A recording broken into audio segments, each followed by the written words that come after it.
নমস্কার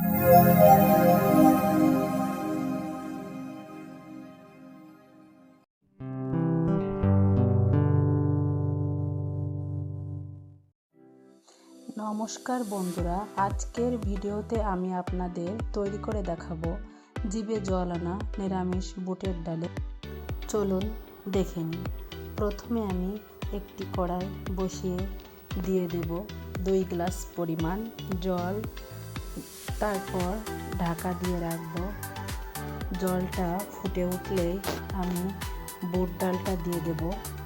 এটা আমি সকালে ভিজিয়ে রেখেছিলাম, দুপুরে রান্না করেছি। প্রায় 5-6 ঘন্টা এটা ভেজানো ছিল, নরম হয়ে গিয়েছে। আমার দ্রুত সিদ্ধ হয়ে যাবে, রান্নাও তাড়াতাড়ি হবে। তারপর বুটের ডাল সিদ্ধ করার জন্য আমি ঢেকে দিয়েছিলাম। এটা 10 থেকে 15 মিনিটের মধ্যে সিদ্ধ হয়ে গেছে। এবার আমি একটা চামচ দিয়ে একটু ঘুটে দেব। একেবারে মিহি করে ঘুটবো না, সামান্য ঘুটে দেব। ঘুটে দিয়ে দেব 1 গ্লাস পরিমাণ জল দিয়ে আমি সব কিছু ফুটতে দেব। তারপর একে একে দিয়ে দেব পরিমাণ মতো লবণ আর হলুদের গুঁড়া দিয়ে আমি কিছুক্ষণ জাল করে নামিয়ে নেব। কড়াই ধুয়ে আবার বসিয়ে দেব।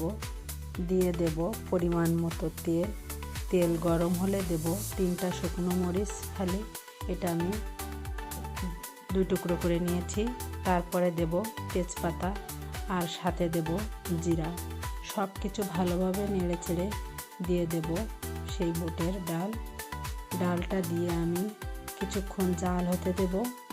তারপর একে একে দিয়ে দেব 1 চামচ পরিমাণ জিরা গুঁড়া, ধনিয়া গুঁড়া আর সাথে দেব কাঁচা গরম মশলা গুঁড়া। সব কিছু দিয়ে আমি আরও 5-7 মিনিট জাল করে নামিয়ে নেব। দেখুন আমার বুটের ডাল রেসিপি কেমন হয়েছে।